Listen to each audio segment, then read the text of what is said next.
Hi, I'm Mary Golden. I'm the undergraduate program director for interior design, and I am collaborating with a team of interior design students and students from the industrial design program with instructor Will Tracy. And together we are working on a project for ICFF 2019. Our project is to revision the experience of cooking and reinvent the idea of the kitchen environment through a series of modular units that can be reconfigured to create collaboration and accessibility. My name's Emma Canny. I'm a second-year interior design student here at RIT.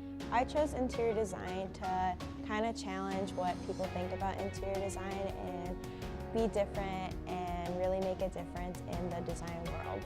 My name is William Avis. I'm a fourth year. I chose industrial design. I grew up in a very artistic background, and I wanted to pair art and engineering. I felt that design was the perfect way to have a creative outlet while still making some awesome products.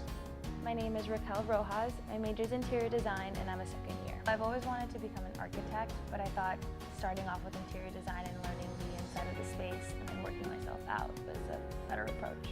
I'm Jimmy Antonelli. I'm a third year industrial design major. I chose industrial design because I like to create solutions to problems and work with my hands. I think that's really gratifying. Cooking experiences create the memories of our family traditions and social experiences.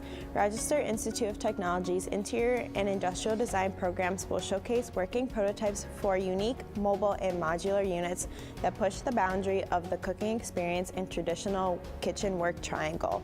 The crowdfund will help fundraise money to go towards travel and a place to stay while experiencing ICFF 2019.